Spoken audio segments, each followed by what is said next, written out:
For our agenda briefing, the mayor is not going to be with us today. He, I guess it's all right to say, his father passed away, as most of you probably know, and so he is down in Georgia taking care of that, and we certainly wish him our condolences and prayers and thoughts with the family and on his passing of his father, but he may or may not be with us Thursday night, we'll see, but he will not be with us today. So with that, I will call the meeting to order and ask for any adjustments to the agenda briefing items for today. Yes, sir. I didn't mean to jump in front of council. Go right ahead. We do have a couple items to go to closed session. One is to discuss legal matters with the town attorney. And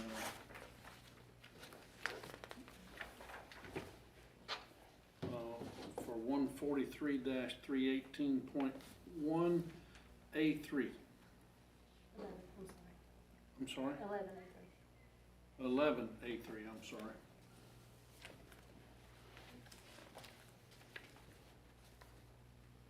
There will be two such of those items. One's personnel and others legal. No, sir. We will have two separate legal matters to discuss with the town attorney, in addition to the personnel matter that is already on the agenda. Okay, gotcha.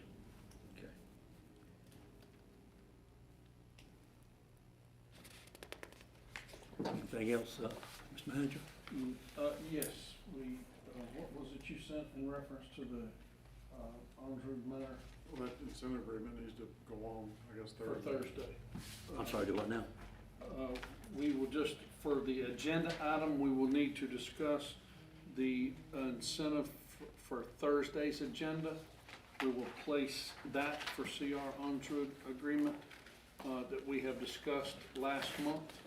We just need to place it on the agenda for the consent agenda, correct, Gary? That would be my suggestion. Is that it go on the consent agenda as item number 5. We have already discussed it privately and publicly, but we will get you a copy of the document that the town attorney has already sent out and that all parties have reviewed, but we will get that to you by email tomorrow. But we, as town council has suggested, we put that on the consent agenda for Thursday as item number 5.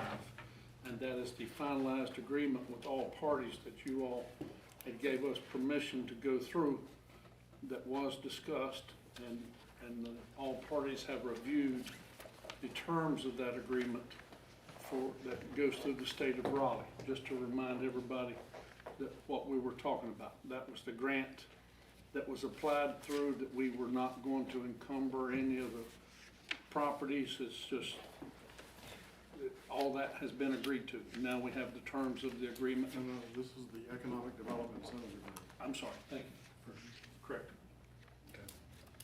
But I think what you said still all stands. So yeah, all right. Yes, yes, Councilman Oxford, that's correct. Still the same. Yeah. Just my verbalization of what it is different, correct? Gotcha. All right. All right, any members, council members, any suggestions or proposals? Yes, sir. I just have one thing. On Friday, I met with Lynn and our code enforcement officer and our town manager, and it was a very successful, I thought, meeting. Just to let the other council members know, it's not a long and dried out process, but it's a long process to actually get something cleaned up or get a sign taken down or get something. And I met with him for about 2 hours, and I got a real good scoring because now I understand the code enforcement process a lot better than I thought. It's not. Excuse me, I apologize, no, does this have to do with, we're still on the agenda, Oh, adoption of the agenda. oh, I thought we were talking about. No, Oh, I'm it's sorry, there. excuse me then. Okay, no, No. we'll move that next. Okay. Sorry about Still that. No problem, I just want to make sure you, Okay, all right, any other, all right, with that then, I will ask for a motion, to adopt, the, agenda as amended, by the, suggestions or the recommendations of the town manager, to have a motion, to adopt it, for today's agenda briefing meeting. I will make that motion to make up for my mistake. So moved. Second? I'll second. We have first and second, any discussion? All those in favor say aye. Aye. Aye. Opposed? Motion carries. Alrighty, let's see here, and now we will move, to the, discussions. Councilman now, I'm gonna go ahead and, ask him to, finish what he started, and glad to listen. Well, just to finish, we had a successful meeting with Lynn and John Gaines and our town manager Duck and myself, and about code enforcements and issues that are going on in the corner on Old Mountain Road and different addresses within the town of Troutman. I mean, some of the items that I didn't even bring up with grass and this and that, but it's an extended period of time before something can actually get done. And I'll be honest with you, I was under the assumption, not a quick, okay, but if you see about, it takes John, he's gotta research who owns the property, he just can't go there and, knock on a door and somebody answers and he's addressing it. Well, he's gotta make sure that's who owns the property, and that's what's and that's what happens, and it's time consuming with letters and whatnot.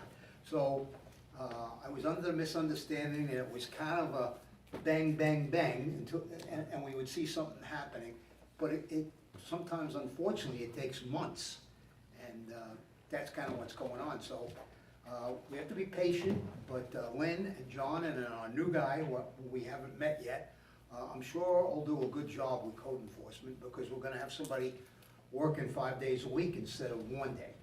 But I was pretty happy on how things are gonna be handled and how things are done and whatnot. It's something that we just can't go and, hey, cut your grass, sir, or take your sign down, or, but just to let the other council people know, it's not a quick fix.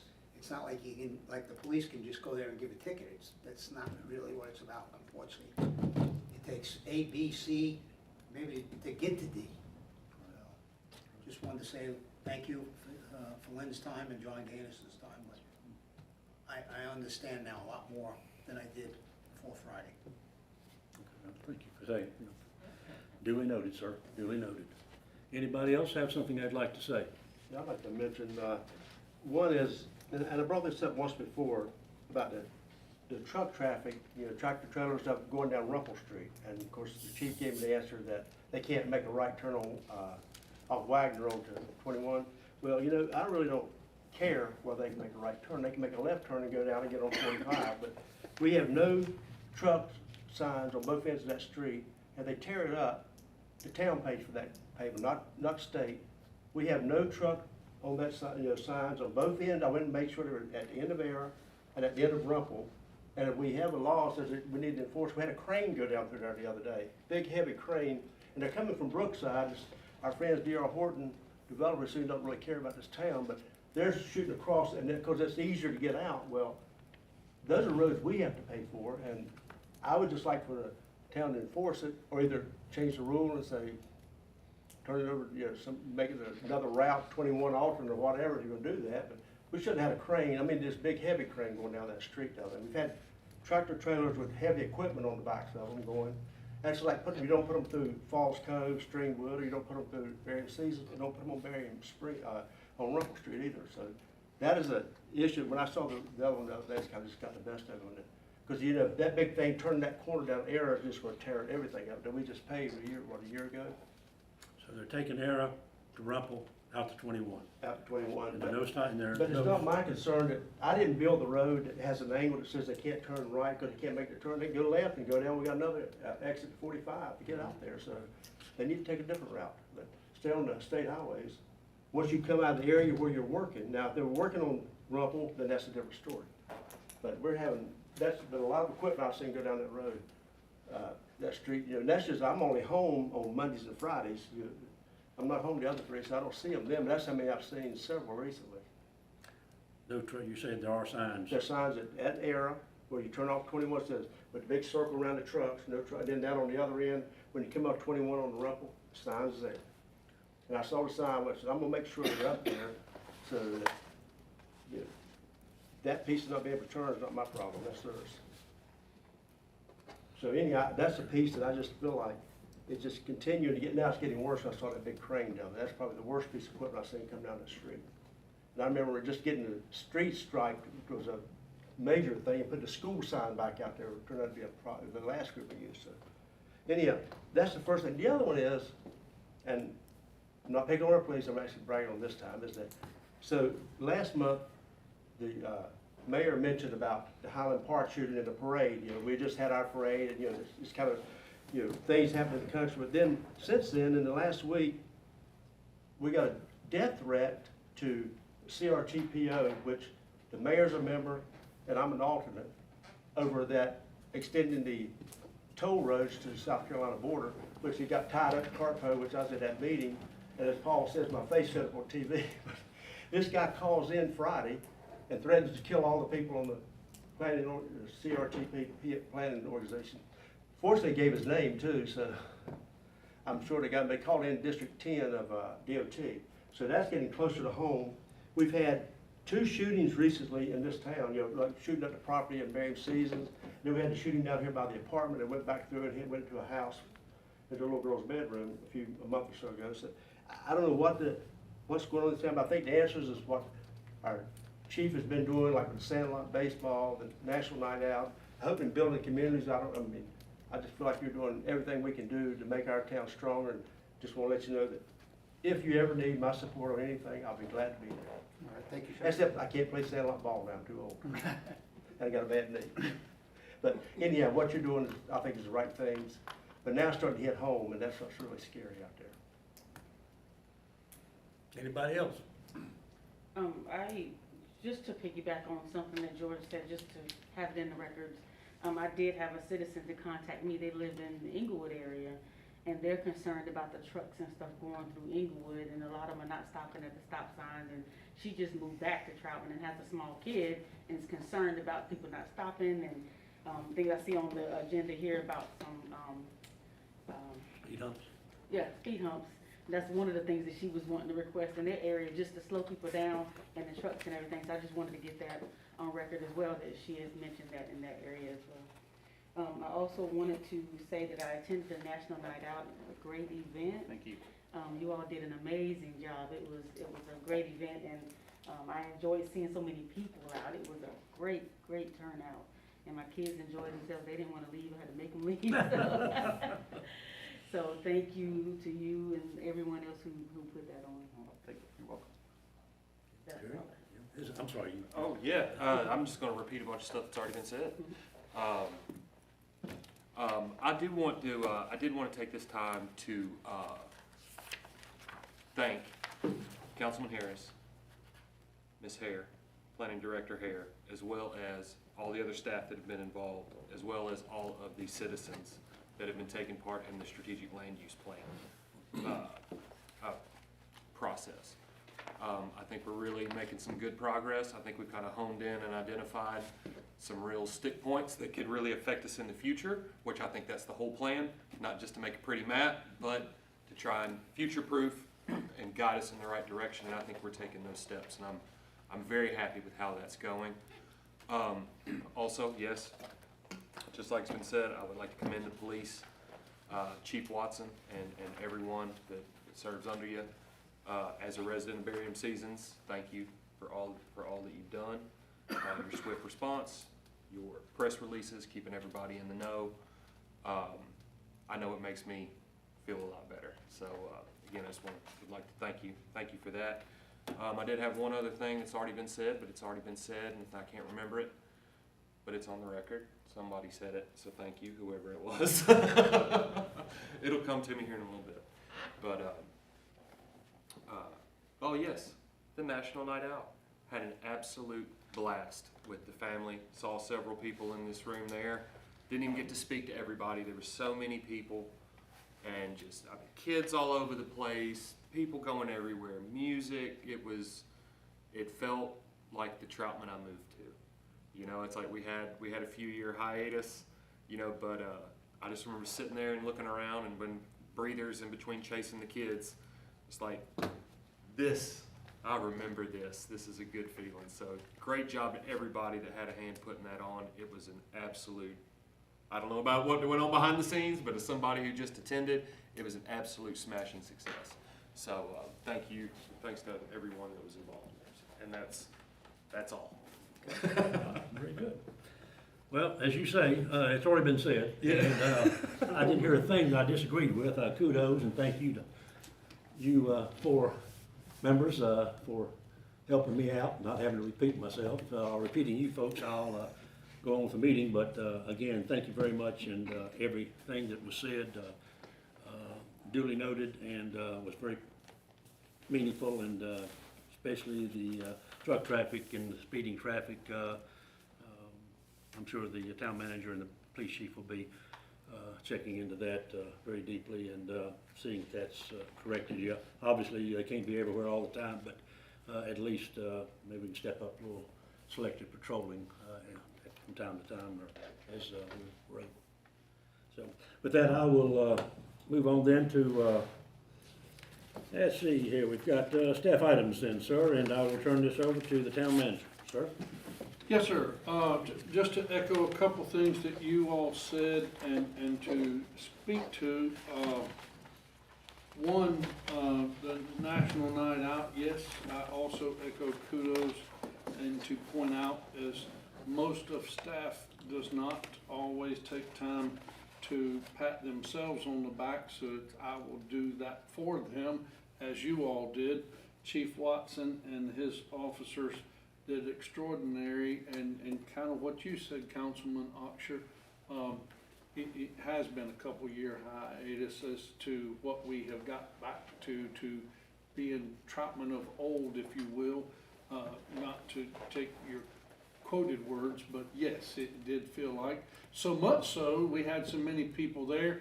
I saw Councilpersons Harris and duo, and we got in some people's pictures. I haven't seen them officially, but we were asked to pose for pictures there, but I did not see you and your family, and I didn't see Mayor Pro Tem there, even though I know you all were there. As you said, there was lots of people, depending on what expertise of folks there, we don't know. We know they served over 600 hot dogs. With volunteers that were there and officers, but they served over 1,000 ice cream cones. So I don't know if that meant lots of people wanted ice cream that didn't like hot dogs, or if there was some double dipping trips. But either way, we appreciate all the folks that showed up and helped make it a successful event.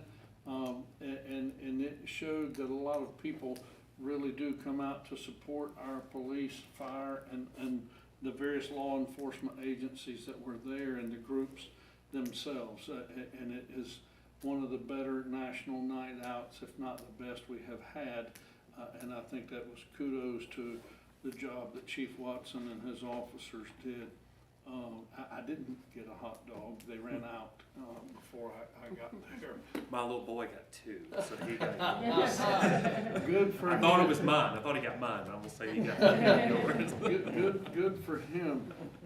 But they really did put a lot of hours into that, and it was truly a success.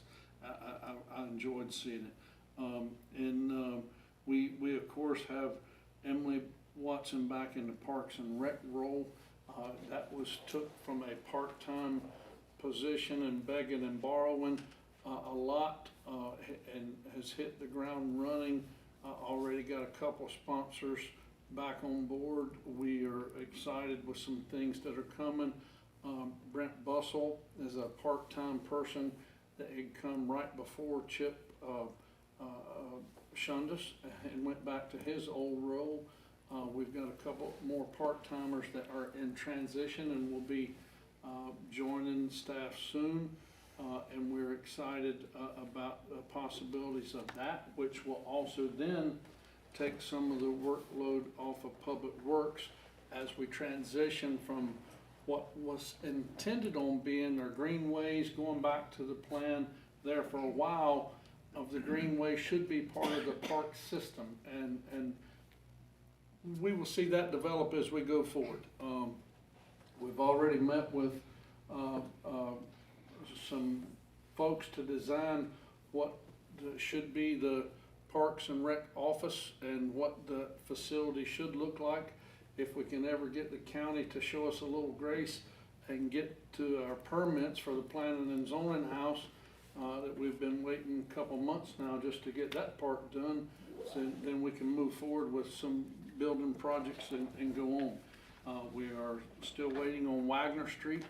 Again, our parts, what we have envisioned is there. We're just waiting for things to get the i's dotted, t's crossed, so that we can move the pendulum in one direction instead of back and forth, so that we can roll forward there. We still have a couple holes in staffing that we are hoping to fill the voids on soon, and we will sift through those as we can. And that's all I really have from that. We will get into some more in-depth discussions later, closed session, and as we cover staff comments, if I may go with those for staff items, if that's okay with you all. Would you prefer it in to wait till later? I was gonna ask about code enforcement. Councilman now mentioned something about a new one coming. I just was asking about, gonna ask about that, but if you prefer, we can talk about that later. No, we can do that. Lynn and I have, Lynn sifted through numerous applicants, and she identified an individual that she felt was the best of all of those, brought them back for a second interview, and I was joined Lynn for that and concurred with her assessment that she had indeed picked a great candidate.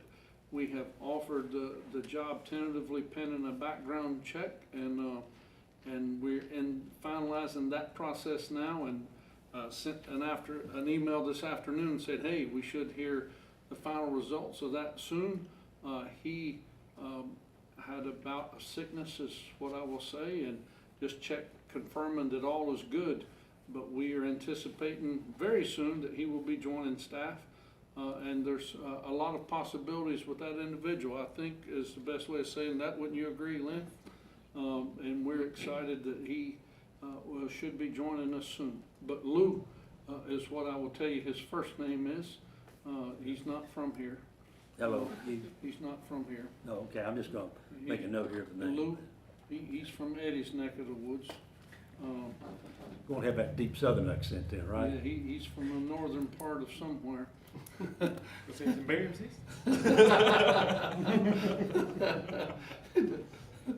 But he Wrong neck.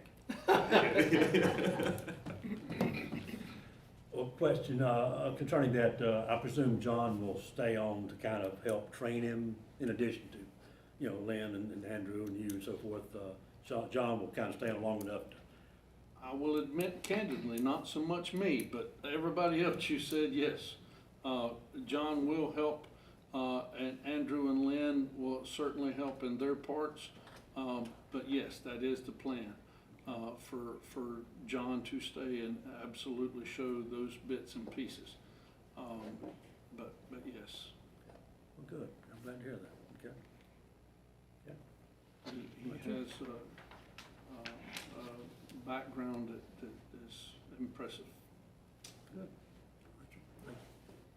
Anything else on that? No, sir, I'm fine. Thank you. Getting into the one part, as Council Lady Harris had said, somebody reached out to the speed hunt policy, and we have had, ironically, as you all know, being elected officials, it seems like you can be here indefinitely or forever and nobody ever say anything about anything, and then all of a sudden you get 2 or 3 constituents calling you about one topic, and it's like, did they conspire to do this? Because it's ironic. But we have had several, whether it be Chief Watson or Lynn Harris of Planning, to reach out about the speed humps or speed bumps and how they are. The difference that I will say now, and several of you veteran council persons can refer back to our policy number 33 that we have had. This was addressed quite lengthy at one point in time, not so many years ago recently. And when it first came up to me and us, Lynn consulted with a couple other municipalities to see what their policy was as compared to ours. Chief Watson looked, and one thing that we have as a tool and resource now that I will tell you all out loud that we used to not have is the speed, and if I say something that's not accurate, please correct me by all means. But one thing that we have now with the speed and radar trailer that was ordered last year and put in use is we have more tools now than we used to have. And with the speed and radar trailer, it has the ability that if a neighborhood does say, hey, we've got issues, and recently that did happen in one neighborhood with an HOA. Some of the HOA met and said, we want this, and this is what HOA, without using a name, HOA wants this. Well, does HOA necessarily in all cases represent the entire neighborhood, and is that necessarily an expenditure that that neighborhood wants? And that's what one former council person has stated in a conversation with Chief Watson is, you know, sometimes HOA is a small portion of an entire neighborhood, and if it was not sent out with proper notice to the entire neighborhood in an HOA situation, at a regular HOA meeting, 3 or 4 people can make a decision that infects hundreds of people. And is that really fair? And I'm not saying that that's what happened in this one case. So for those that's watching on YouTube, please, that's not what I'm saying occurred. I am saying worst case scenario that could occur. So is that the fair way of using a rule in that situation? But what has occurred, or what gives us the ability to have now as a tool that we have not had in the past, is we can take the speed and radar trailer out there and set it up. Is there actually a speed problem? Is this actually an issue? And in one such recent incident, Chief Watson, will you say what happened in that one, please? We had a complaint wanting speed bumps, and so I had the trailer taken out to this area and placed in an area where it would be able to clock the cars, and it gave a report for inbound and outbound. Any the cars coming towards the trailer and going away from it. It clocked in a matter of like 4 or 5 days. It was like 1,400 cars, and there's a 25-mile-an-hour speed limit area. The fastest, there were, out of all those cars clocked, only 8 vehicles were over the speed limit. And the fastest car clocked was 29 miles an hour. All the others were between 26 and 28. So there, you know, now the traffic, the volume of traffic for that neighborhood, that was pretty high, I thought. But the speed, you know, there was not, you know, a speeding problem, you know, observed there. So we were able to print all that data off and look, and we can then break it down into what times are the most prone for speeding and issues like that. And so we've taken it now and have it on another street where we're having some complaints.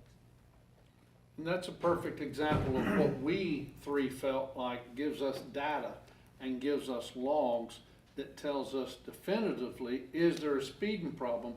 Out of 1,400 trips, obviously not. So in that case, as an example, we can say definitely not, there's not an issue here. Now, if you put it somewhere else, at what percentage does that constitute there is a problem? Then that then alarms the chief. Okay, he as a chief then directs his personnel, we need to start being more attentive during this time frame. We need to start watching out for different issues or concerns. Just because a speeding problem may appear does not automatically mean that we go out and install or place a speed hump and or allow a neighborhood to go and do that. Again, it just gives us data that we start doing something different. After the chief and Lynn and I spoke about our current policy and we looked at some of these other towns' policies and procedures, we really didn't have a specific suggestion that says our policy needs to be changed and/or needs to be addressed. But we did feel with the speed and radar trailer that's out there now, as these citizens call and/or complain, our suggestion is that we may do a couple things on our end. We make them aware, just like in this meeting and discussion that make you all aware. One, as we get made aware of complaints, if they come to me, I shift them to the right department director or chief, if that's the case. If people make you all aware of certain complaints or issues, if you make me aware, I shift them to the right person so that we can get them handled. We may do an upcoming article in the newsletter that addresses these type things. Of course, through the media being present in our meetings, they can do articles about it as well. And we tried that approach, but also just the mere fact that a speed radar trailer is visible in some of the areas, that also helps. But just like former council member Paul Bryant stated with some discussion, once you start putting speed humps and/or bumps, depending on which one you install, and there is a difference, a speed table, a speed hump, or a speed bump into these certain areas, then that starts requiring what could be health issues in certain areas, to whereas if somebody's responding with an ambulance, for example, and an ambulance is needing to get through an area in a hurry, that absolutely could be a health issue that is a concern once they're having to go through a main thoroughfare on a regular basis. If that ambulance is having to brake because of that, that certainly is a legitimate concern that we have to make and have a conscious effort. Is that something that we want to put in harm's way of a person that ambulance is gonna have to do that? And our discussions with the chief and I don't know that Lynn was involved in that particular discussion. I honestly had never given that any consideration. I didn't. But once you start thinking about that, for a speed table, that is these thoroughfares to where you would want to put a speed table that has the most traffic. And if that's where an ambulance is going to be traveling most likely with patients, that's where it honestly does make sense to me that that could be an issue at some point in time. And that's where it's like, wow, food for thought. So again, until we try other avenues of enforcement and/or at least options, I think our current policy as written is certainly a good policy. But we will absolutely be willing to do as you all direct us. If you all have reviewed the policy and you think for some reason that we haven't given enough diligence in the last couple of weeks and/or we need to review it any further. My comments, I kind of agree with former Councilman Bryant about the calming things that you're looking at. Before the speed humps and stuff, we look at the vehicle or maybe some patrols or signs or something, because you got to put signs around that anyhow. So before we get to there, even try signs. But the other big thing that I thought stood out, there's people need to understand, especially the HOAs, is that your street cleaning and snow removal, when you start putting those things in, that stops. So around that area, you're gonna have ice packs. So now you're gonna slide into that hump when you try to brake too late, and there could be some issues. So that, well, it's in the current policy. Yes, sir. So, and that, I said, that's, to me, that was a big one there. But I agree that I did like the idea that you were looking at if the HOA wants to let them pay for it, because my experience with speed bumps when I was in West Virginia was the ones that wanted them, the next year they want them out of there as bad as they wanted them in, and then we're paying to get them out, so they should be paying to get them out of there. That's something that I did speak with Adam Lippert about, is you take these plastic speed bumps, once you put them in, what damage does that cause? That can be significant damage once you anchor these into the street with the sloshing of the screws and bolts that's in there. That can be significant damage that would require some type of agreement that they if they paid to put them in there, that they would have to pay for that. I agree. Yeah, I agree with that. I remember different time, probably 4 or 5 different occasions that we put them in, and then it was screaming to get them out. almost within a year, 2 years. You know, They so- can take them out. And then what they were actually doing, they were going and cutting out part of it themselves, and so they could go around it. And they did, when we didn't get to them fast enough, they'd actually cut part of it out. I was in West Virginia, they were pretty in. Well, you can, once you move, you'll have a void there, Yeah. you discussed, That's water it. freezing. So I like the idea of what you're saying is, do something steps ahead of that. I think what Paul used the word calming areas to try to see if we can, and make sure they understand, when you get this is a problem, snow removal, you know, get emergency vehicles, there's a lot of, they don't think about it. All they think about is they saw one car maybe, when it comes down to it, they saw speeding. And now they wanna hunt, because that's their get there. This may be just as much a question as a statement, so please, if I say something that's incorrect, please correct me. But when it comes to HOAs paying for them, how is this defined? Right, like, so, do you have to prove that you are a chartered CCNR carrying HOA, or anybody, any small group of people that live on the street that can scrounge up, I don't even know what they cost, we'll say $5,000 and get a speed hump? I tend to think, you know, what's the worst case? You know, like you said, what does this allow us to do? Is, well, what does this, how does this hurt us? Right, and so the last thing I want is somebody, you get a couple of guys together, scrounge up the money, and next thing you know, I mean, I know it's nonsense, but then we got a speed hump on 21. I know that we know we can't touch 21, but I would definitely want it to be framed properly. Well, as I think our town council can tell you, defined HOAs already by statute. That we can't redefine that. Sure. That's already by statute in a neighborhood. I think what causes a bigger problem for us, as town goes, is the HOA is a neighborhood that's, once it's developed as a HOA, but then how can we say this HOA pays, but these over here don't have an HOA? At what point do we decide you gotta have signatures by all these people? Well, Main Street, for example, how far Main Street of signatures do you have to have? Yeah. And at what point of a liability is that everybody has to pay, but they're not an HOA, so is it a town liability versus that HOA had to pay by themselves over there?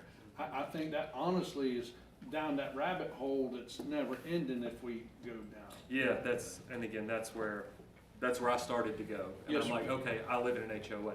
Yes, sir. So if the town determined that we needed, you know, not even HOA requesting, like say the town, you know, determined we needed a speed bump somewhere in our community. Because we're in an HOA, do we pay for it? Right, and so, but if we want it, right, we pay for it. Right, But if the neighborhood over, who isn't right, an HOA, they get one, I'm paying for that one too. right. And they didn't help us pay for this one, you know, and it kind of creates an inequality. Yes, sir, I agree. Yeah. Yes, sir. I'm opposed to changing our ordinance. I think what we got in there right now is perfect, okay? Because we have so many tools now, and also with the trailer, but also, I mean, Chief Watson could send his guys into an area, I'm not gonna say an HOA or what, into an area where it is maybe speeding, and issue 10 summonses, okay? So it's not so much that the summons financially is gonna hurt the person, it's that speeding ticket that's gonna go on that person's license that's gonna be costly. So there are a great amount of tools to lower speed, okay? And then secondary, like what Jerry just brought up, is the town owns the road, not the HOA. So it's the town. All due respect, some of these roads the town owns, most of them that don't. Right, That's why I Aberdeen think- would be that they own theirs. But Yes. some other ones, it's a town road, so, no, it's the town that's making the decision, not the HOA. That's what I think causes us a bigger problem to kind of what both of you all are saying. Some of these streets, and I'll use Rumpel Street as an example. That's a town-owned street, but it's not an HOA. Right. But you use Main Street, that's a state-owned street, but if they want a speed bump or a hump on that, we can't grant it. The state has to, cause it's a state-owned highway. But if it's burying seasons, then the HOA is in that area, even though it's a state-owned street, I'm a town-owned street. Yeah, so to me, just like we say, it's a never-ending thing that just further confuses our citizens when they all say, I've got a problem in my neighborhood. And like you also say Aberdeen, well, that's a private, and it's not enforceable with a speed limit anyway. No. So, and they can do whatever, if they wanna put speed bumps, it's their decision to put speed bumps. Correct, because it's private, and we're not putting snow plows on it anyway. Right, Or blacktop. We're Right. doing nothing, yeah. right, Right. so, Okay, that's a dead end, but how much does a speed bump cost? It can be $500 for a plastic one, or if you put a speed table, it can be a few $1,000s to build it properly. And how much is the radar tractor? Trade. We paid, I think it was 15, right at 15,000. And so there is a lot that can be done through education and enforcement actions before jumping. I worked at a department where a town went crazy jumping to speed bumps on everything in neighborhoods. And it became where you couldn't drive through a neighborhood at the, you were driving at 10 miles an hour. And these were long neighborhood, roads, and it's not always the solution. There's a lot of options we have before we get to the point that, if we've ran radar, done traffic enforcement in one area to the point that, hey, we're doing all this and it's still an issue, that to me is when you start looking at. Yeah, I don't know what other options there are out there, but I completely agree with both of you. Like, we have tools that could save everybody a lot of money, give everybody answers much quicker than, the data. I would be more willing to spend more time on that topic than on the speed hump topic. Like, do we need another trailer? Or are there smaller systems that that are maybe not a little bit more discreet? Because I do know, I pull into the neighborhood by the south, and when I crest the hill and one of you guys is sitting there, I'm not gonna go over. And when I'm coming down Wagner and I see the thing, I'm slowing down, right? If it wasn't so Troutman PD, slow down. If it was just a simple radar that's set up, and is more of an observer as opposed to making itself known, I think that could, as a scientist, to me, that's like even more reliable data. Because that's people that aren't seeing your presence, whether it's a person or not, and then they're driving just like they would, if nobody was there.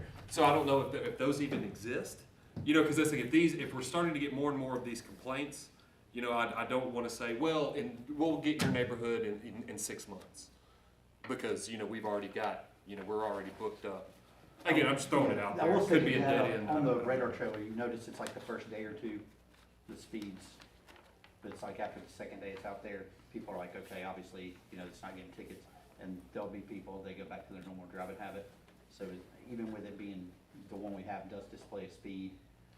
And we could turn that part off too, to where just, the trailer just sitting out there. So it is gonna be a good tool for, this, studies in residential areas. But I also think that's where after 2 or 3 days, then the car sits there. Yeah. Well, we do have a policy. That much we know. It goes back to 2011. So I'm listening here, and it sounds to me like, we don't need to change it materially, but I do hear some things about what ifs that maybe we need to address with some tweaking, like who pays. There's nothing in here of who pays if we do grant permission. And of course, there's already in there about the 75% of the HOA members, or the people living on the street, the property owners that have to sign. So they've got that covered, but, town streets only, do we address that? And then who pays? I mean, things like that. If we're gonna have the policy, we need to be specific about it, whether we use it or not, or it's ever used. Nobody likes speed bumps. There is one over there beside the Methodist church. It's a table, so, you don't have to slow down for it as much as you do the actual humps or bumps. But I don't know, did the Methodist Church pay for that? I don't even remember now. No, town did. Okay, so there you go, you know, and we're talking about an HOA having to do it, so, again, you know, I don't like speed humps anymore. You know, when I go up here to Berrien Springs, those two little things you got going in the driveway, I cuss myself every time I go in there. That's been 15 years now, probably. I hate those things. What's the one at the library called? Speed table. That's the table? Yeah, it's a table, Okay. yeah, yeah, I It's don't pretty want Methodist wide. Church, a table. So, again, I'm just saying, you know, if we're gonna do anything, let's at least clean it up. You know, I'm not saying, I'm not advocating a speed hump. I agree, we need, you know, the speed hump, speed table should be a court of last resort. We try everything else, you know, and, but we do need to indicate some of these questions I heard, what ifs, you know, we knew, to me, it's the who pays. This deals with town streets only, so that we don't go over to Aberdeen if they come in here, because it's a privately owned street.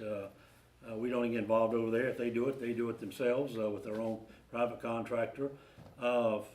You know, those are two things that I just caught, but if there's anything else that was, you know, what if? You know, if we're gonna have the policy, we need to clean up a little bit to take care of those what ifs. Now, again, the policy may never be used. It's obviously been used 2 times at the library and Methodist Church, so I can't say that it's never been used, but if we're gonna continue with it, we need at least to make it clear to prospective HOAs or anybody else interested in pursuing or advocating for a speed hump or table on their street or neighborhood, you know, what's involved. So that's my only suggestion.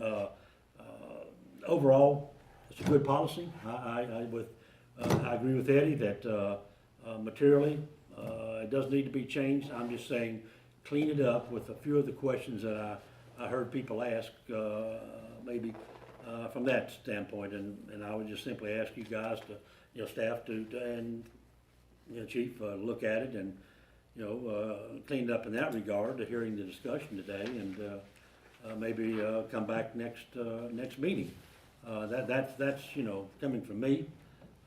Rest of you may not agree, but, you know, I'm all for, if we're gonna have a policy, that it be, you know, kept up to date, and as we go along, if we see things that need to be addressed on it, that we clean up the policy with clear black and white statements as to what's to be covered and what's not. So that's you know, that's my 2 cents. I can agree with that. I think if we do clean it up, I would personally just like to see it strengthened a little bit. It does seem a little bit too subjective. I think the approval process, like step 11 under installation, right? The recommendation is reviewed and receives a favorable recommendation from the police chief and the fire chief. There was something else in here. I believe we're also town manager or designee. Right. Am I looking? Did I pull up the wrong page? Well, one. You got, Yeah. Same thing. It looks like And then that's for the on- installation of speed humps on petition of residents. Oh, and then recommendation of town manager or designee. Yeah. So like, if there's any way we could quantify that, and I don't even know if that's possible, but I don't know if there's like national data we could pull where it says, okay, once we see X amount of speeders, right, or we an average speed that's, you know, I'm sure there's got to be some type of metric out there where they say, okay, here's the threshold where we see an actual reduction in speed and safer traffic once we install it. That data has to be there somewhere. I can look for that. You know, and so like, you know, just to kind of make it a little bit, you know, because that's the last thing you need, and it could be for perfectly valid reasons, but one group gets approved, one group doesn't. If we don't have numbers and stuff to point to and say, this is why they were approved, they crossed this threshold, we set up, we gathered the data, this area did not, that's why you didn't. Instead of, well, we just didn't feel, you know, like that, no one is gonna leave this building with a smile on their face if that's the reason they're given, no matter what it is. Well, we just felt that, you know, that's, I'd like to avoid that. If we can make it more, you know, quantifiable, I think that takes the decision out of our hands and leaves it in the policy's hands. Do you meet the criteria of the policy or do you not? Not discussion amongst, you know, us sitting here at the table.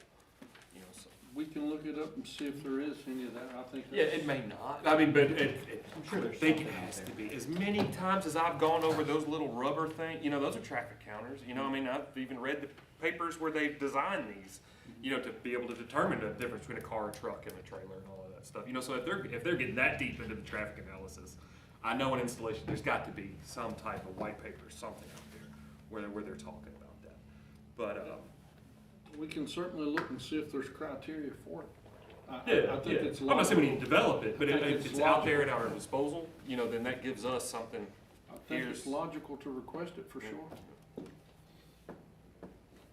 But Anything else? as far as anybody who pays for it, I think the town should pay for it. Period. I think the rest is, I like that's that. just I my like own that personal HOA's opinion. paying for it. I think it's a Pandora's box otherwise. But see, that's it, we've had two that been paid for the town, you know, so we need to clear that up. Yeah, let the We need to clear that HOAs pay up. for it. Right. We can't have somebody come in, because believe me or not, they will come in and say, well, you did that over there, why not for me? Right, and if we And, didn't do it, and then you have a bunch of turnover in the neighborhood 10 years Sure. later, we want this out here, We we want it can't out. remove it because we didn't put it in, you Sure. put it in. Sure. You know, it's, oh mercy, I don't wanna, we're gonna have to hire full-time personnel to keep track of who paid for which speed bumps in town. That's why I say, just, you know, not materially change it, just clean it up. Yeah, exactly. To where it's pretty clear, it's not necessarily out of our hands, but it becomes objective and not, as you say, subjective, as to where it's allowed and where it's not after all of the other calming effects have been tried and are not working. All right, You can handle that, sir? yes, sir. I do like the idea of deploying what's this official name? The Just a radar trailer. It's radar a- trailer. Or the companies like Traffic Safety Solutions. And we can, this is, you know, we took it down to the one neighborhood, then the manager told me about, hey, how the place is, like, well, we're pulling it out of the neighborhood today, and we can put it over there, and we've left it there for, it'll be, we do them almost a week and a half over there, we're pulling it tomorrow. I think just the optics of it is brilliant. You know, if we have an area of town where we get several complaints, I mean, we're talking on the order of days. We can respond and show, look, we're doing Yeah. something, you know, where the process to install a speed hump is gonna be, you know, with undetermined results at the end, you know, so I think that's a great tool that we got. And I'm done talking about it. Does anybody have anything else? I think we can move on then, sir. Not saying enough. All right, the next one is item 1B, is our code of ordinances regarding the noise ordinance policy. And again, this is one of those, it's occasionally it comes up and we seem to have several, and then we'll go a long time and not have any. We have had a couple complaints. I spoke with one of you who has had citizens reach out in reference to music being played at businesses and or a business, and our noise ordinance policy currently, as far as that goes, and as Gary can tell you, you all, again, veteran council members can go back, and we've had this talked about a couple times during council meetings, but our current policy basically, in a nutshell, says unless it's music that is being, or noise that is being amplified, for code enforcement to be involved, it's really all our code enforcement officer can deal with. Other than that, it goes to police to enforce under the North Carolina general statutes. That, in a nutshell, that's not what it says, but in a nutshell, that's basically it. So unless it's noise that is being amplified, our code enforcement officer really can't do much with it. And over the years, our noise ordinances has been things of people calling in to staff and or you all as elected officials. The last time that I recall it being discussed, some of you all may recall a different issue, that it being discussed here as a hot topic was during the construction phase out off Murdoch Road, was the beep beeps of the machinery backing up after 8 p.m. at night, and they couldn't enjoy the quiet country life in the county because this was a in-town address that was being worked on after 8 p.m. And how dare they start work before 7 a.m. in the morning, because that was the times that this was occurring. And the property being built, they agreed, okay, we won't start before this time and we won't work after this time, but we didn't change our town policy for that. And then somebody else complained of the trash trucks coming around town picking up trash bins, and those trucks used to have buzzers on them when they would back up, but just the slamming and the beating of the trash cans before 6 a.m. in the morning. How dare somebody go to work before 6 and do their job? So we had complaints of that, and still occasionally we'll have complaints of that. Most recently, we had a citizen complain that they live in a residential neighborhood and zoned as such, but a recent expansion of a commercial industrial site, the new building was making racket with the air system, and that disturbed them at 7 in the morning, and it was all the time when they were open. And at night, they had called code enforcement. Code enforcement, as you all know, is here 1 day a week. So they went and tried to hear the noise and couldn't hear any particular noise that to them was an egregious noise or amplified to be a violation of the noise ordinance that we have. A week and a half later, the complainant called the police, and the police went to inspect the damage and basically said they would handle it and look into it, but the person should call me or get in touch with me, which they did. And they're still upset that we're not doing anything to deal with their noise complaint. But by the statutes, as Gary has mentioned to you all before, and I don't want to put words in his mouth, but that's where it becomes, can you say an industrial site doing their business, and especially if it's an air handler on top of a building, I would tender that's not doing anything illegal. They're doing their business that they are licensed and lawfully conducted. And is that a violation of law? We are all gonna have citizens that says, well, I don't like it, but is that an illegal noise? And to me, it's not, even though we all get the complaints of it. But we have went and researched various towns and various cities' ordinances, and one of the things that we are proposing is to have a noise level that's in there that is done by meter, that would require us buying meters, and then it being civil and or criminal, depending on how Gary and you all suggestions are going forward and redoing our policy. But that's kind of where we are if you choose to take action. But as we have more population, and especially with music in the evenings and the nighttime hours, that's certainly under current ordinance illegal, for a business or not, that's illegal. But then do we run up and down the road with officers and code enforcement issuing civil penalties because somebody's got the radio turned up loud? At what point do you say enough of that? And then at the same token, at what point at 11 p.m. does somebody living in certain areas say, you know, I don't care if they got a business, that's ridiculous. I need to be able to sleep in my house without listening to music that's a quarter mile away because they're not listening to my peace and quiet. So this is what's been discussed before, but that's where we're at with the various complaints that has happened over the years, and now that we are here again. And of course, it all gets worse when you get to the winter of the year and there's no leaves on the trees. Two of those examples you discussed, one with the pressurized air, the other one with where the business, stay in business had an outside band on patio. And especially during warm weather. And they would play past 11 o'clock. I mean, this was a bar, South End, Charlotte. And the surrounding neighborhood said, we'd like to go to bed at 11 o'clock. And we came because of the band playing. So that was a situation was on news several years ago. Anyhow, the other one is down in Morrisville, and down off of 150, east. That area is one of the industrial parks there, pressurized air, and they'd worked on that, and several elected leaders on the EDC council even got involved in it.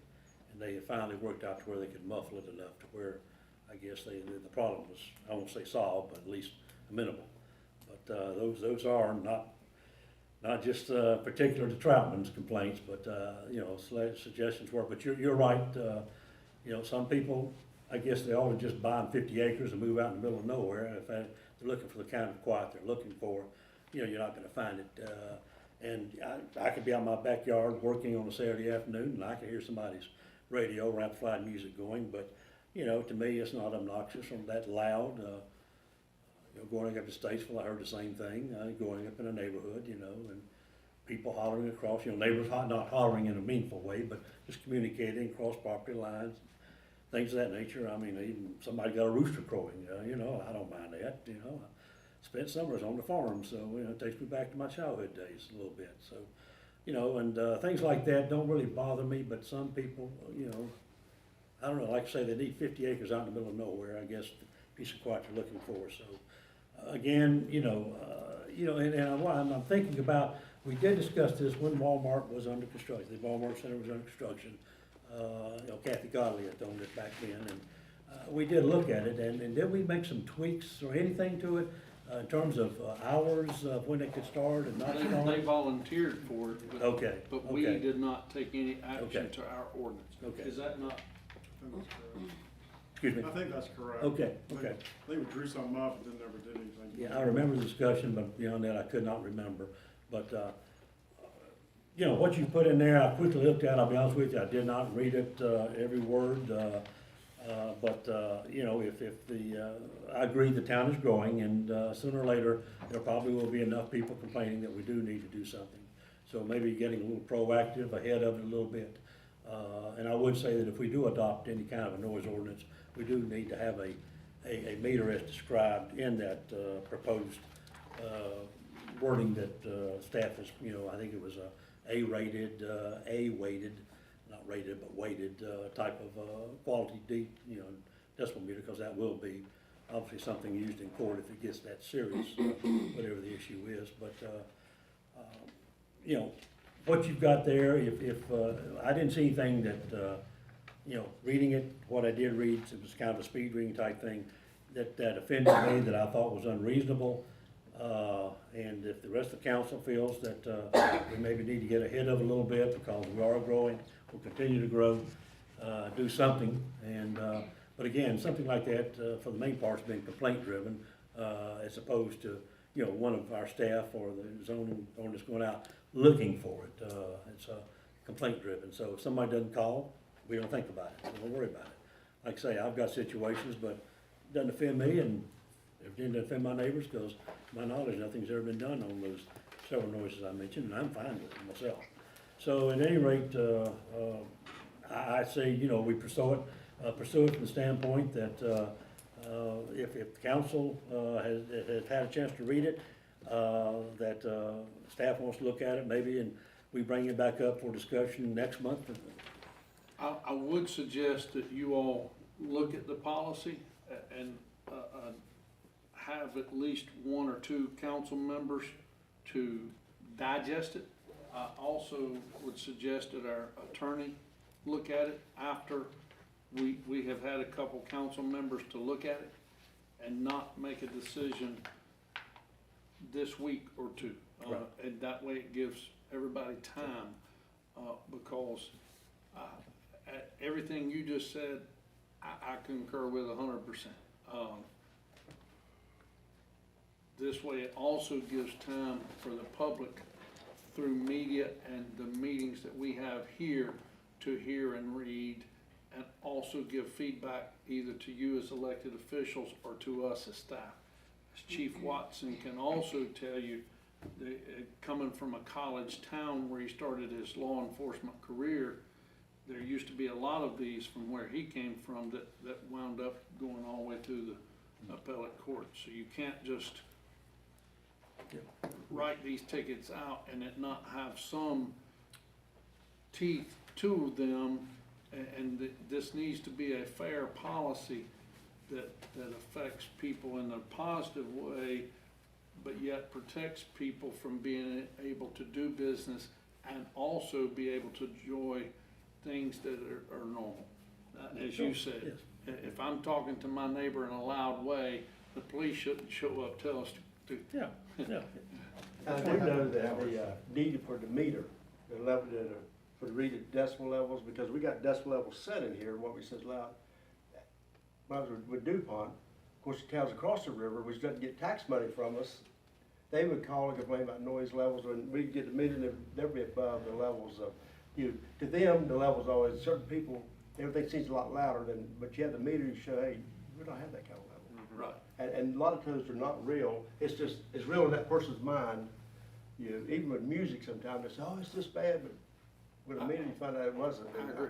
I remember many times get called to go right over the other town and take the level, sound level meter. And one of the things I left out of that, I will say, for somebody that wanted to have a band, for example, as a neighborhood party, that would still be allowed if they got a permit Right. and it was still done in certain hours. So just because we had a noise ordinance, that wouldn't mean people couldn't do bands or a business couldn't do a band. It would just mean they would have to have a permit and it would have to be done in certain hours. The town could still have events. We also would have to permit ourselves and it be done in certain hours. That's why it's the whole respect factor, if you will. Right, I agree. So we currently don't have like that on the books, where if you wanted to have a backyard party with a band, that you gotta be done by 9 o'clock. That's correct, we do. So we probably do definitely need to investigate Right, right. putting that on the books with time limits and how long, whether or not it can be amplified, because, let me just, currently, right now, evidently from what I just listened, we don't have a meter. Am I, That, okay? Yeah, there's ordinance for enforcement, for the officer goes out and the officer listens to the complaint, and it's kind of like the officer determines, well, you know, there's no issue, or I'm gonna go warn him and turn it off, or I'm gonna go charge him for violation of the city ordinance. Right. So it's But he's not. got no meter to monitor Yeah, it so to it's say all, how what far it is. one officer goes and does, a different officer could be at that same So- event and say, it's different. yeah, So one of the, I mean, if we constitute a noise ordinance with a not with a meter, but with an amplified or amount, not. we need a meter, and then we have to train our officers and whoever we're gonna have go out to these situations. And I wanna point that part out there. Training for our staff is gonna be key. Mate, I like your idea, the subcommittee, 2 council members, and I'd like to ask Felina, and I'd like to ask Eddie to form that 2-member committee, along with the manager and the police chief, and anyone else that you deem appropriate to be a part of it. To look at the, what's being proposed, any tweaking needs to be done, and report back to us. You say 1 month or 2 months, you think?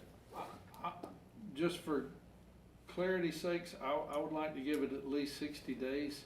Okay. That way it'll give the community time to feed back to you all, also us time to, do you all not agree? 60 days, that'll also All right. give us time to consult with Gary. So recommendations come back October meeting, or you wanna do November, which would be, I'd say October, and if necessary, it may be November, all right, because I think we're gonna be kind of busy. okay. We'll say initially October, leave the door open for November if you decide you need another 30 days, Yes, sir. all right? Just to If- add, if- I just want to add one thing, just a little note, with all this construction that we have, I think this is a good idea to do this, 'cause you're gonna Sure. get more and more Well, complaints. that's what brought it up over here, was when they were, Yeah. building, Yeah. it wasn't Walmart at the time, but what turned into be Walmart. Yeah. So if you two will agree to do that, and, town Ju- manager just to- coordinate it. I'd be more than happy to serve on that committee, but just a question, back to, and then it's not what Felina brought up. If somebody lives out in the county, which is sometimes very close to our town limits, I can't enforce that with my town ordinance, am I 100% correct? Well, I think it would depend on That's an what interesting question. what the meter what the decibel meter was reading inside the city limits. Yeah, right. Or those, our police chief or our Well, police if department you're standing call in the the county, then Iredell ought to be- sheriffs then to say, hey, I got a problem here. There's a live band here playing at midnight. Right. But as I understand your question, if someone living outside of the town limits complains, how serious do we have to take it versus a True, that's citizen another that's question. living inside city limits? Right. Because you'd have the sheriff's office dispatch. You'd have another agency handling the complaint because of where it's coming from. And they have a county noise ordinance that is kind of like, it's just like we have now. It's, 24/7, any noise that disturbs somebody. So it's very, the Vague. officer, Vague. very Vague, vague. yes. And like, we have a very vague ordinance now, right now, but I think that would be the issue is what's the noise inside the city at that location? My only main concern would be, I'm assuming that these types of calls that you get, of course, where we are now, right, are reactionary, right, not proactive. Yeah, I mean, Would and they I don't. stay this way? Yeah, I don't know of anywhere, like, Okay. I've ever worked where, like, I've worked, 12 years in a college town. We would drive by a party of 400 people with loud music at an apartment complex. Until there was a call, that we didn't take Okay, any action that's- because, Sure. because you may not get a call on that. Their neighbors don't care, so, being proactive with noise ordinance. means Why look for a problem? Yeah, If that's the kind neighbors of- don't care, why look for a problem? Just You making got sure, we more get to loud on handle our than- end of the neighborhood. you know. so- Yeah, So, to me, I that's think if why I say nobody complaint calls, driven. then there's no complaint. I think that it should be a complaint-driven issue. That's just me. Yeah, I totally agree, totally agree. Okay. What's up? The next, 1C is discuss amending the remote participation policy. I have looked at several towns' policies, and ours currently is that you can participate, however, you cannot vote remotely. This is the county's policy does allow remote voting, except not in a closed session. There is a couple towns and counties that also allow that. However, I will say the county's policy also allows a member to only miss 2 meetings without there being a public vote, that member can miss 2 meetings, more than 2 meetings. The governor's order, prior to that policy, that existed prior to the governor's order going into effect prior to COVID. A lot of different legal opinions existed and even suggested that the rationale behind that was, in remote participation, you couldn't determine who was present, who was not present, and that was the reason, or that they would not allow the voting of a member if they were not present, where it be a commissioner or council member. And that was the logic behind why most people felt that was the case. Then the governor's order went into effect, and nobody challenged the governor's order legally to say that was not correct, because he certainly did allow there to be participation remotely, voting in open session meetings and in closed session meetings. So that was never challenged when that was the case. Again, the county's commissioner, Iredell County Commissioner's policy, still in effect, that allows remote participation by any members as long as that there is a physical quorum present. That has to be the first thing that is the case.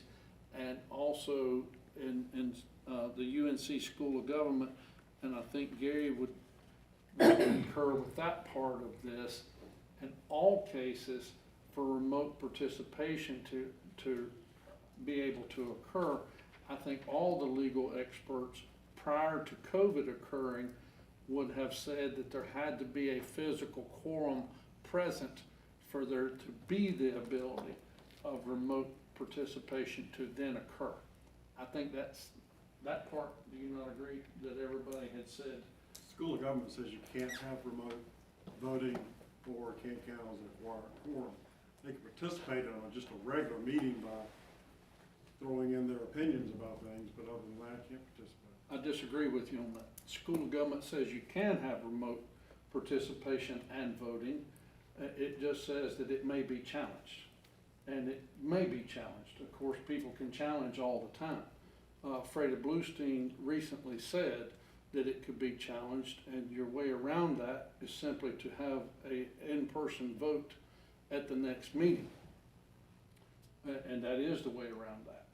But yes, the School of Government did say, to my question, to have remote participation, you have to have a physical quorum present first. And if you have that physical quorum present, then you can have remote participation. In this case, assuming that the mayor is present, then 2 members could be absent and participate remotely. When it comes to votes, this is the part that Gary and I are differing in front of you now, is he's saying that you can't vote. I'm telling you, you can. The difference is they may, if a vote is happened remotely in a regular meeting by a person who is participating remotely, and if somebody challenged that vote, then the way you get around that is to then vote at the next meeting. They only have 30 days to challenge your vote. That's the way the law is. That's the way the rule is. Question, if that person is remote again, the next meeting, can they participate in that vote?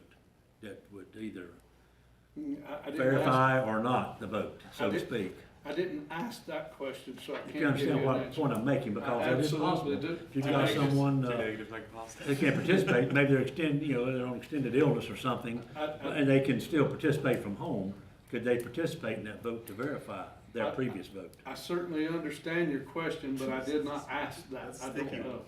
I don't know the answer to Yes. that. To me, without having asked that question, the safe answer to that is I would say they should abstain from that vote at that point and let the rest of the board vote. Correct. Would be my safest legal suggestion, it'd but be the I'm not safest, a yeah. legal person to give an opinion. But Certainly be the safest, I think, I Yeah. agree with you. It'd be the safest. I will certainly ask that question as a follow-up. So if that vote can be challenged, why would we even worry about having that person vote to begin with? Well, I mean, they can listen in, but why not just leave the vote out? and that's certainly a safe way of doing it, but the likelihood of somebody challenging that vote is minuscule to begin with.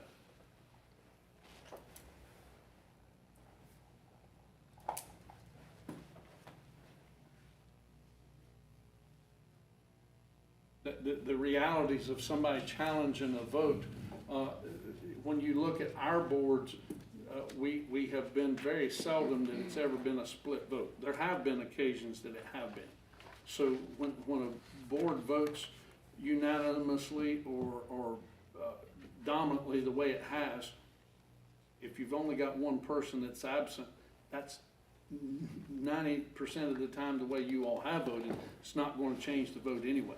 So what would they be challenging? So the likelihood that they would challenge a vote would be very minuscule to begin with. The big thing that, the only thing is with, on item 3, I'm looking at item 3 when I'm talking about policy 56. Item 3, remote participation shall not be allowed. And this, of course, is a policy that we've already established, back in March of 2020. The quasi-judicial hearings, the closed sessions, the public hearings on zoning issues, vote on the zoning issue. That I certainly agree with wholeheartedly. The only thing is, in a closed session, They I have a cannot problem. vote in a closed I session. know, but I have a problem with participating even. Because if they're on the phone, I don't know who's in that room.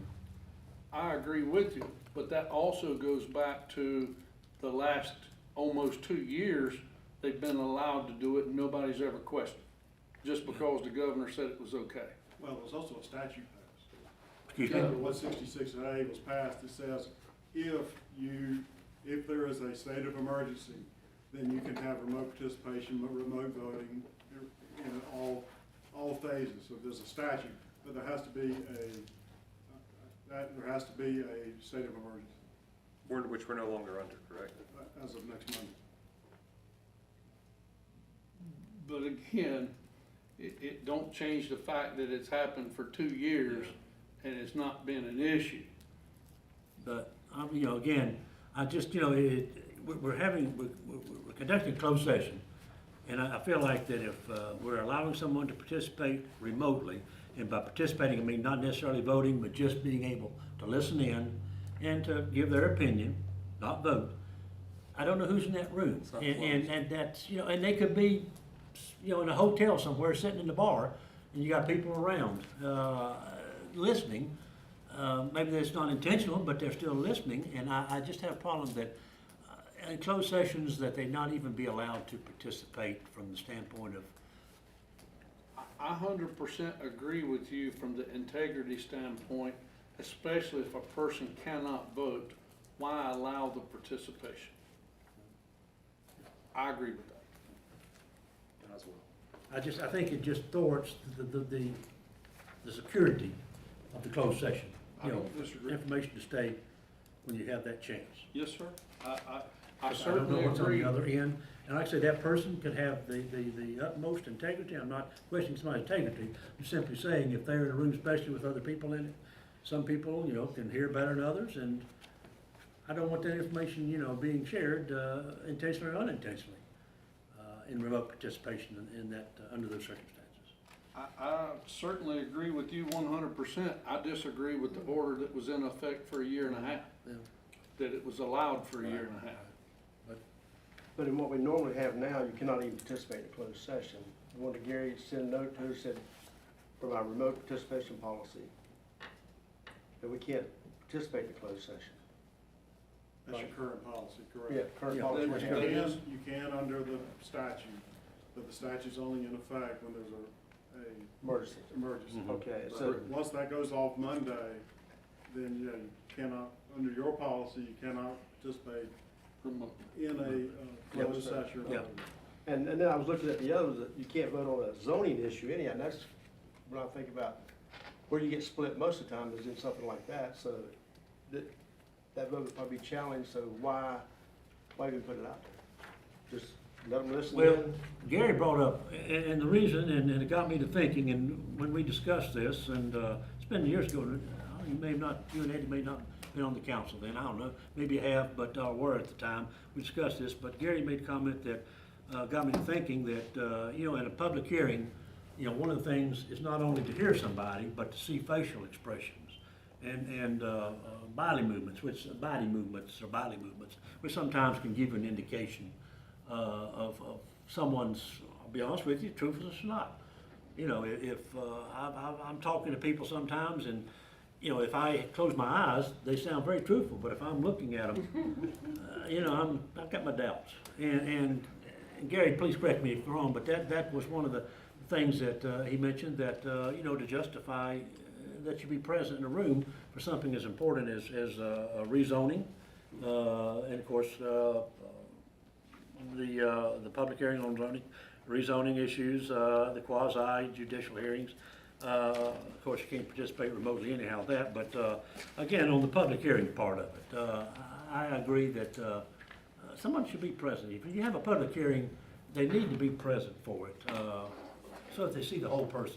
Well, You know, the be other it the problem- audience or the council. The other problem, especially with zoning public hearings, is you well know, a witness may get up and say, I'd like to share this document with you. The remote person can't see the document. Or the witness may say, I want to point to the map that's on here. Remote person can't see it. There's also, the statutes talk about when you have public hearings that the members are to be present. So I think there's a statutory problem too, especially on public hearings and especially on zoning matters. I mean, yeah, I come back to why do we even change what we have?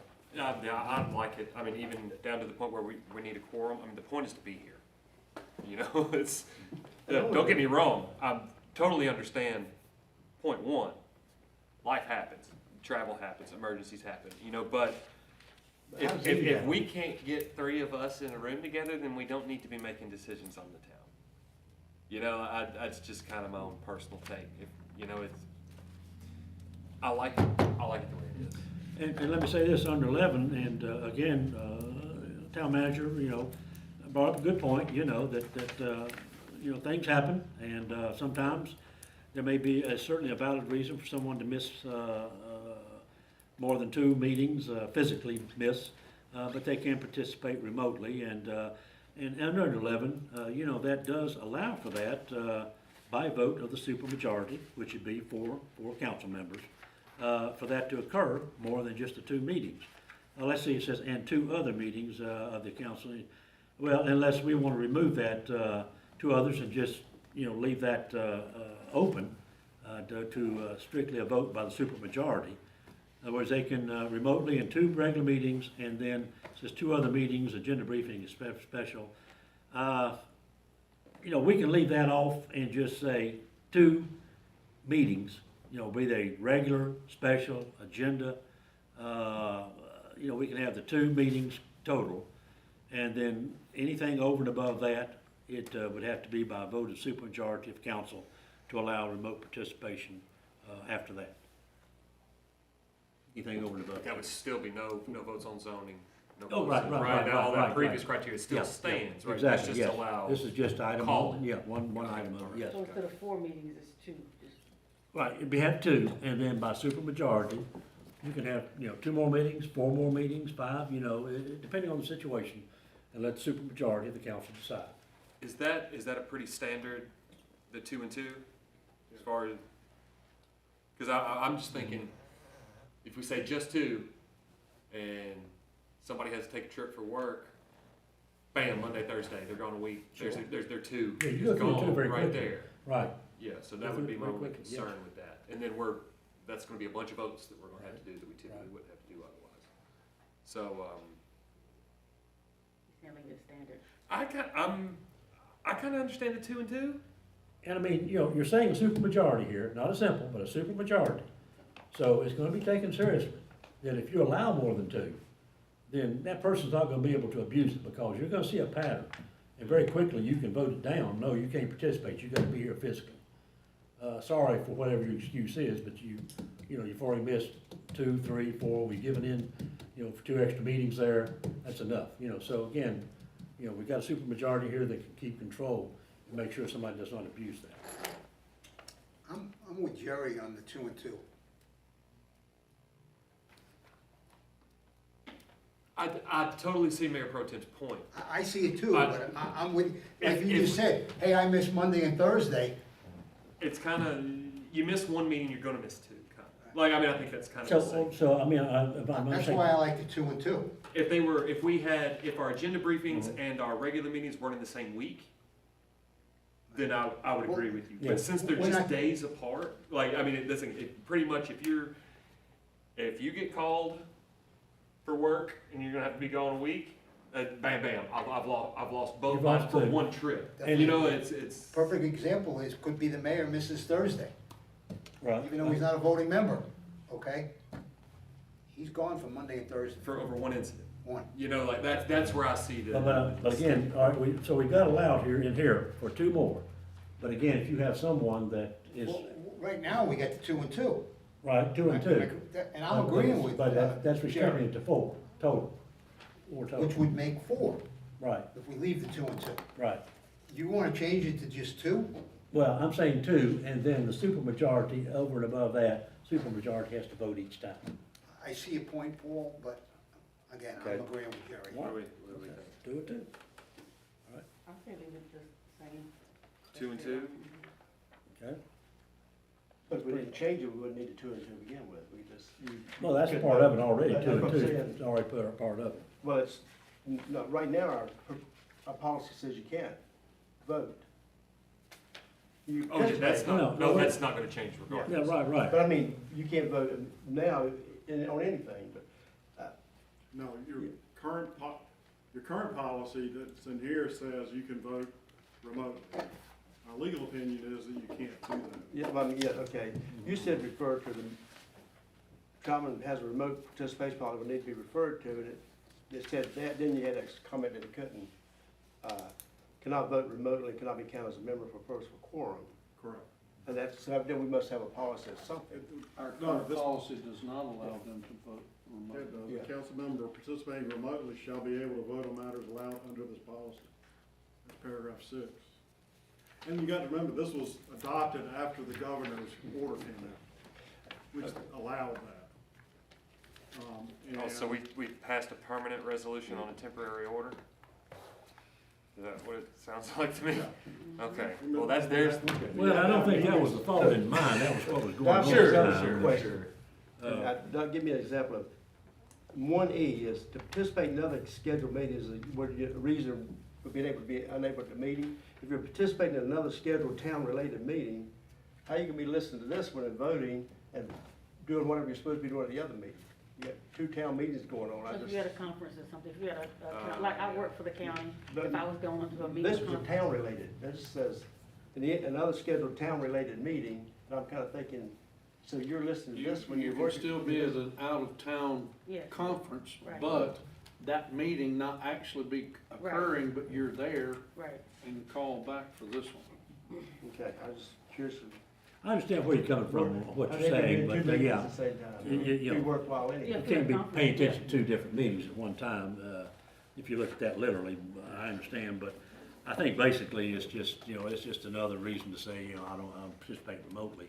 Like I say, my concern, and if the 2 and 2 is the council's will, that's fine, but again, understand that after a total of 4, that person, if they, we had a mayor some years ago, was out for 3 months. Albert Richardson, he was out for 3 or 4 months, couldn't participate. He was still, we had a temporary, I don't know, we had the interim mayor. No, there's a statute that deals with that y'all dealt with at the time regarding a disability of the mayor. Right, right. But they went ahead and Mike Spath became, was it interim mayor or, what did they change his He was title? Mayor Pro Tem. He was mayor pro tem, but did they not vote him? Or maybe they talked about it and never did do it then. But there was something of that nature. But at any rate, getting back to my point though, you could have legitimate reasons. He could maybe participate, from home or even from his hospital. The Statesville, Jeff Johnson participated from a hospital room, I understand, several years ago, remotely, and voted, if my memory serves me correctly. So, there's legitimate reasons for it, but, again, and it's not, I'm not gonna lose sleep on one way or the other, but that was my reason for pushing for more than 4. But again, if that's, I'm not gonna lose sleep on one way or the other. But that's just where I was coming from when I brought up allowing more than 4, with the, approval of super majority. I still think we should vote after the 2 and 2. Yeah, the supermajority. Yeah, well, that's what I was saying. I just, Which I would think, remove the 2. And I you would, would have, if I miss 2 meetings, that means I have 2 incidences. Right, I wouldn't 2. want 1 incidence to And after burn that, I don't care everybody's. whether it's 3, 4, 5, 6, 7 meetings, more. Yeah. If supermajority says it's okay, under very special circumstances that they would allow, then I'm sure, then that's okay. And you're not restricting it to 4, when, again, you're keeping somebody from participating who could do so effectively, but they have good reason not to be physically present. That was the point of my bringing it up and putting it out there for thought. So, okay.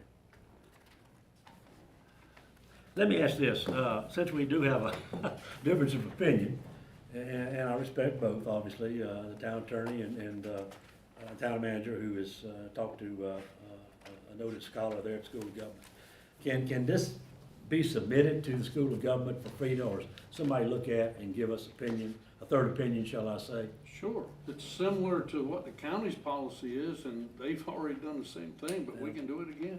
The county attorney said they're gonna change their policy. They are to allow what's occurring right now because the county went ahead and done away with their version of the governor's order early. When they get in a new county commissioner, they're doing a whole lot of things differently. Right. Now, I have an article I'd be happy to have, and it's from Freda, that has a list of what towns can and can't do after the state of emergency. the things the town can do after a state of emergency is to continue to stream meetings, and continue to ask for in-person comments. They can still be present, but you can also ask for them to be in writing. The list of things that she says the town cannot do: ban the public from attending meetings when the board is meeting in person, cannot have remote participation.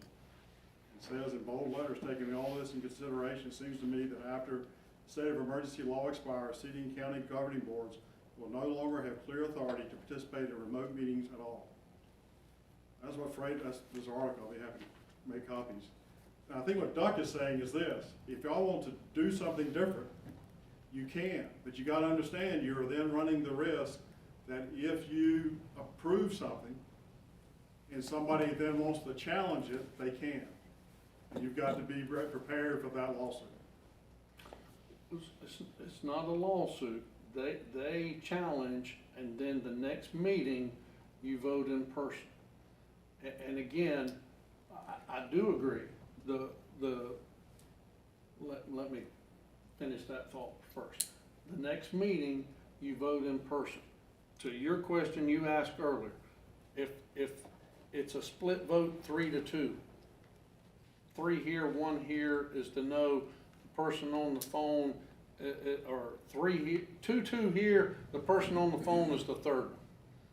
At the next meeting, I did not ask. If that person on the phone is to decide and vote, and he's still missing at the next meeting, I did not ask that question. So I don't have that answer.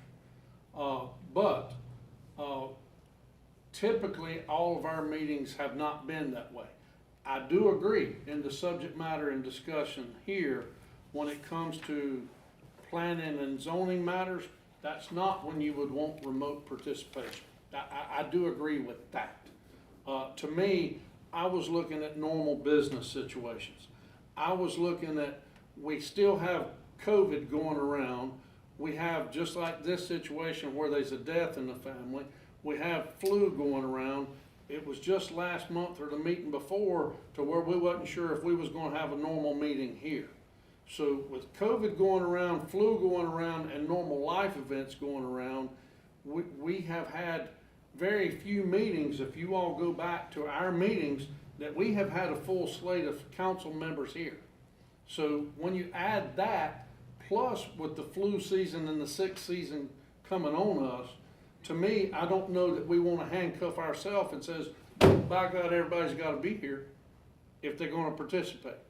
But if that's what we wanna do, then by all means, we can do that to ourselves and say we can't have votes unless they're here. But with everything that's been happening nationally, that's where we run the risk of, are we gonna be able to conduct business as a government by saying that we can't? But it's awful funny, because the governor put out an order, we've been able to do it for the last 1.5 years, and it's not been a concern of nobody's. But we've done it, not had an issue. Closed sessions included. Not been a concern of nobody, nobody's threatening to sue nobody, nobody's had an issue with any vote that's been taken anywhere. But yet we run a fear cycle saying, oh, we better be scared, we might get sued.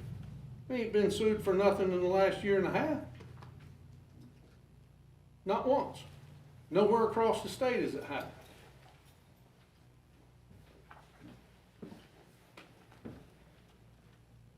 Well, I certainly want, as many to participate as legally can and for the right reasons. And again, my biggest concern was with the closed sessions and the public hearing. Those are my two concerns there. And of course, obviously with my push to open it up after 2 meetings, to be able to participate remotely, even if it's more than 2 extra meetings, with the acquiesce of or approval of the supermajority. So I definitely want as many people participating as lawfully as possible. And then I hear what you're saying, Mr. Manager. So is this something that you folks would like to have a month to another meeting, give a month to think on, or come back and discuss some more, or what? I kinda like what you said earlier, put the policy together, send it back to the school of government, and if they are okay, that we're not, that we're doing something that falls in the realm of everything, then I'm okay. I certainly think the two questions need to be answered for clarity's sakes before a decision is made by you all. The questions that Mayor Pro Tem asked about that scenario and then this policy itself are two that certainly need to be answered before anybody should make a decision. I agree. I think that's absolutely should be answered for you all's satisfaction. And whether it's this week or the next month, I think those questions should be a resounding, what's the answer? I would, right off the bat, I would say let's put it off a month while you and Gary, check into it, do what you need to do to come back to where we feel comfortable with whatever decision we make. Yes, sir. Then we'll come back to bite us down the road. So to speak. Certainly agree. Okay. Is there any other questions that we need to get addressed to this topic? I don't think so. Okay. Let's move on.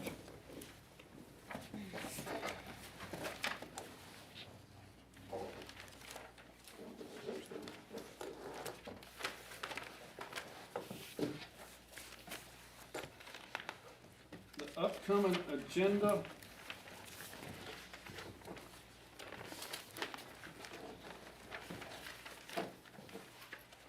Consent agenda, of course.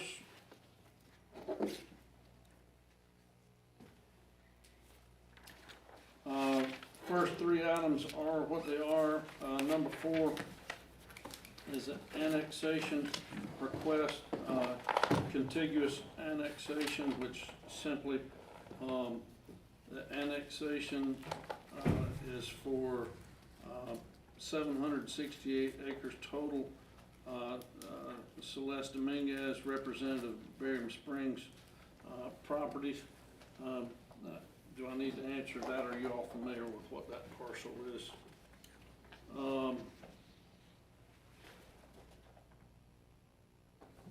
Is there a chunk left out? Sorry, Acreage? I'm sorry? I thought it was over 800. Well, there's different parcels connected total, but this is the one. And there's some of that 800 that Barium's keeping, correct? So Some that's acres why still it's, buried, Charles. right. Okay, so this, but that's 768, that's just what they want annexed. and At this time. Gotcha. Well, now the difference between the 768 and 800 is already annexed in, it's already in limits, or?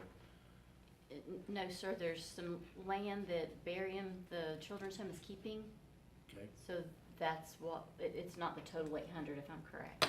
And that's gonna be county? No, It's in our ETJ, and they will have to annex if they will. it will be coming also. Oh, So the 768 is, right now, is what we're discussing, they developing. That is correct. And the balance will probably remain under control or ownership of the children's home, Correct. Hope Alliance. Let me try to help needs to with be that. annexed. Let me try to help with that.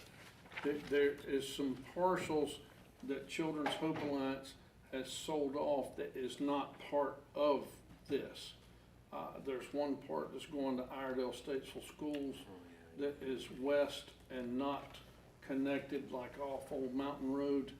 Okay. This is what's left of their main campus that will be coming. There's other parts that I think will be coming that's also in the ETJ that's not a part of this main campus. Yes, they also will be keeping some, but I think this is what's left of the main campus that they own that will be coming to our limits. If it is all approved.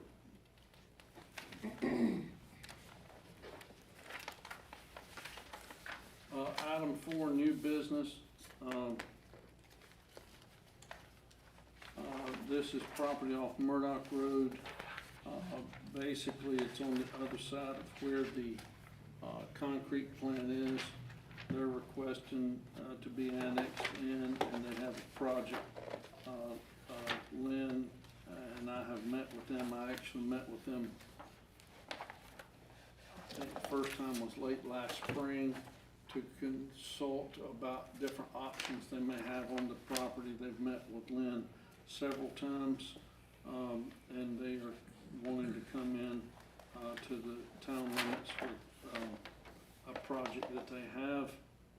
So they're asking for zoning numbers. Do you all have any questions about that one? No, when we were at the community meeting, the other business was there that night too, with the other section. Correct.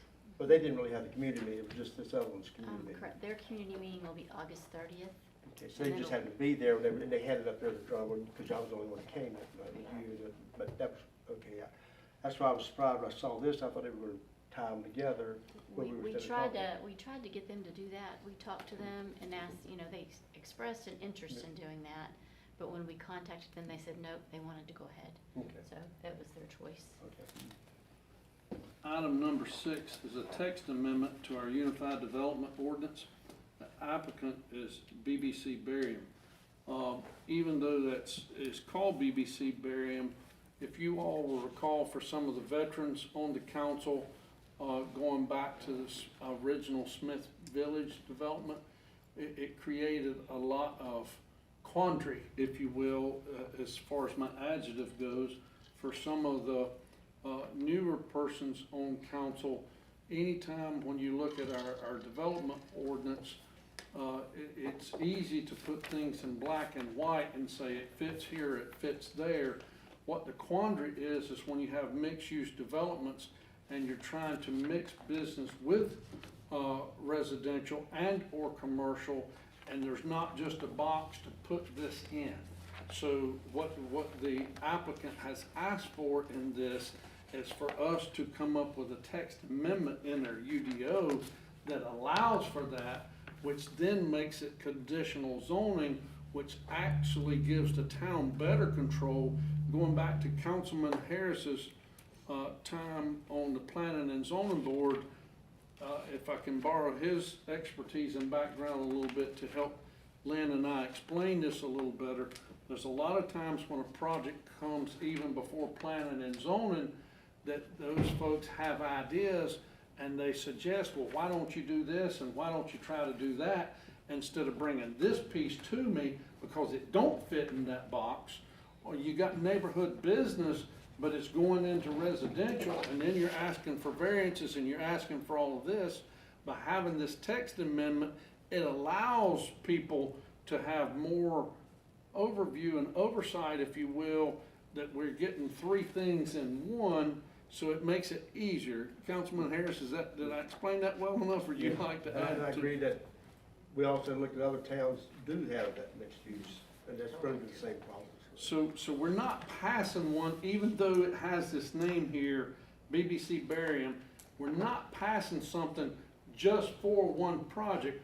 We're actually cleaning up our UDO for all future development, because we have several projects in the pipeline that will have future development that has residential, neighborhood business things going forward.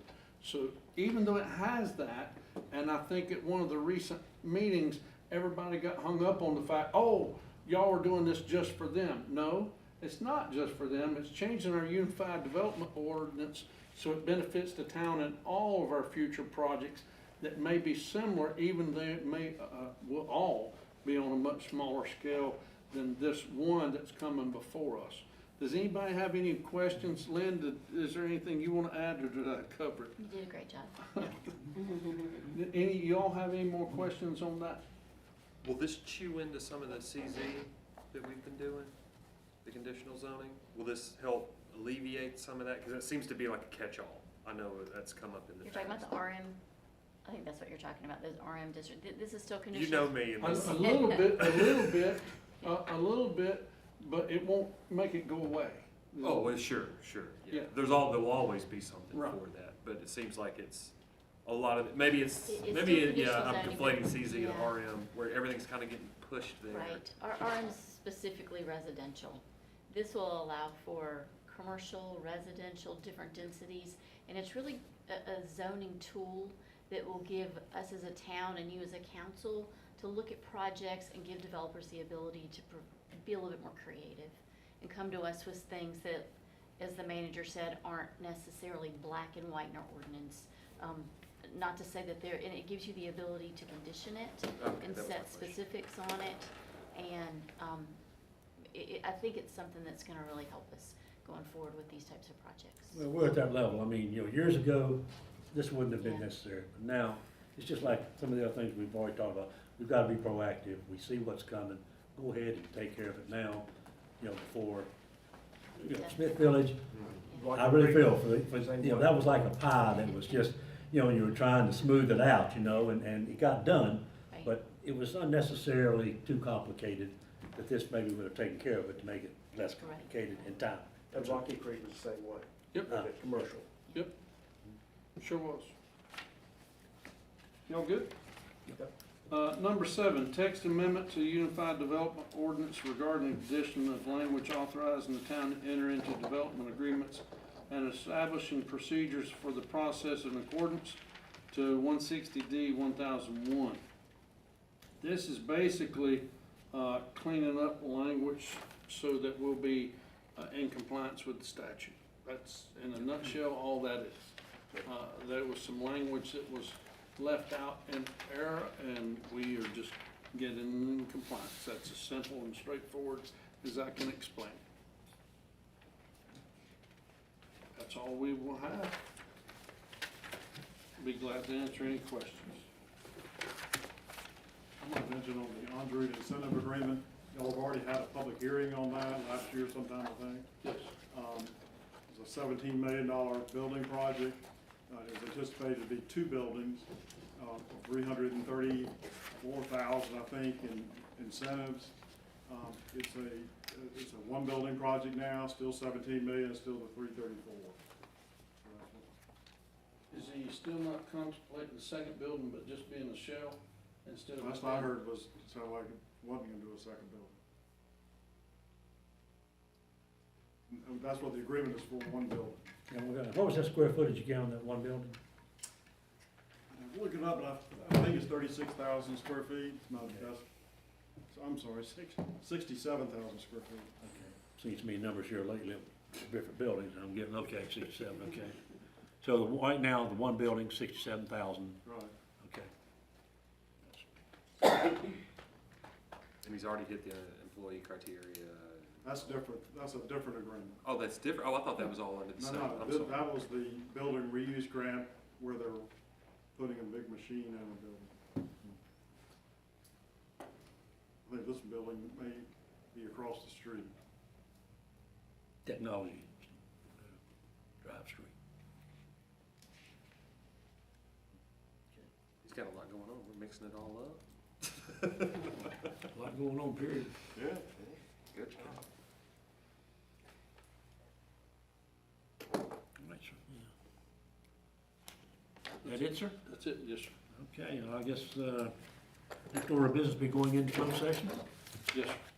All right, let me get the numbers out here. I hear a motion for us to, go into closed session, pursuant to General Statute 143-318.11A6 and 11A3 as well, Yes, sir.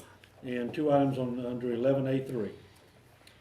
Do I have a motion to go into closed session for those 2 statutes? I'll make that motion. All right, you second? I have first and second, discussion? All those in favor say aye. Aye. Opposed? It's passed, and what do we need in here, sir? For 11A3 to begin with,